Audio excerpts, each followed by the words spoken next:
ক্ষমতাচ্যুত আওয়ামী লীগ সরকারের আমলে গুম হয়েছেন ৭০০-রও বেশি মানুষ। ভুক্তভোগী পরিবারগুলোর দাবি, গুমের তদন্ত ও বিচারের জন্য গুম কমিশন গঠনের ৮ মাস পরেও দৃশ্যমান অগ্রগতি নেই। আন্তর্জাতিক গুম সপ্তাহ উপলক্ষে আলোচনায় এসব কথা বলেন তারা। এ সময় আন্তর্জাতিক অপরাধ ট্রাইব্যুনালের চিফ প্রসিকিউটর বলেন, গুম খুনের বিচার নিশ্চিতে শেখ হাসিনার বিরুদ্ধে মানবতা বিরোধী অপরাধের অভিযোগ দায়ের করা হবে রোববার। ওয়ালটন আবারও মিলিয়নিয়ার অফারে ওয়ালটন ফ্রিজ কিনে আপনিও হয়ে যেতে পারেন মিলিয়নিয়ার। আমার অনেক স্বপ্ন, বাবার হাত ধরে স্কুলে যাব। একে একে সবাই আসে, কিন্তু আমার বাবা আসে না। এভাবেই অশ্রুসিক্ত চোখে বাবার জন্য আকুতি জানাচ্ছিলেন সাভা। এক যুগ আগে ২০১৩ সালে গুম হন তার বাবা মোহাম্মদ সোহেল। গুমের শিকার এমন অনেক পরিবারই জানে না আদৌ তারা বেঁচে আছেন নাকি হত্যা করা হয়েছে।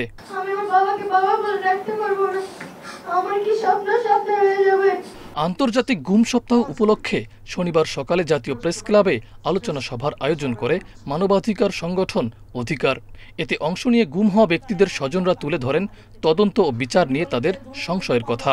গুম তদন্ত কমিশন নিয়েও আস্থার সংকটে তারা। দেখেন, গুম কমিশনে ১৫০০-১৯০০ দরখাস্ত জমা পড়েছে, তাহলে আমাকে কয়েকশো বছর বেঁচে থাকতে হবে আমার হাজবেন্ডের বিচারের জন্য। তবে আন্তর্জাতিক অপরাধ ট্রাইব্যুনালের চিফ প্রসিকিউটর তাজুল ইসলাম আশা প্রকাশ করেন, দ্রুতই গুম খুনের নিউক্লিয়াস শেখ হাসিনার বিরুদ্ধে মানবতা বিরোধী অপরাধের আনুষ্ঠানিকভাবে অভিযোগ দায়ের করা হবে। যে গুম বাংলাদেশে মানবতা বিরোধী অপরাধ এবং আয়নাঘরের জন্ম, যে সংস্কৃতি যার কারণে হয়েছিল, সেই অপরাধের যিনি নিউক্লিয়াস, তার বিরুদ্ধে আনুষ্ঠানিক অভিযোগ ইনশাআল্লাহ আগামীকালকে আমরা দাখিল করতে যাচ্ছি। এ সময় ট্রাইব্যুনালের আইনজীবী ব্যারিস্টার বিন কাশেম আরমান বলেন, সরকারকে গুমের শিকার ব্যক্তিদের পাশে দাঁড়াতে হবে।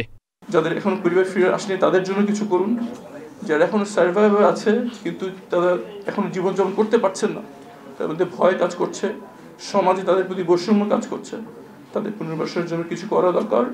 গুমের সুষ্ঠু তদন্তে গত সেপ্টেম্বরে ৫ সদস্যের গুম কমিশন গঠন করে অন্তর্বর্তী সরকার। এরপর কয়েক দফায় মেয়াদ বাড়ানো ছাড়া দৃশ্যমান কোনো অগ্রগতি নেই তাদের কার্যক্রমে। মাহফুজার রহমান মিলন, ইন্ডিপেন্ডেন্ট নিউজ, ঢাকা।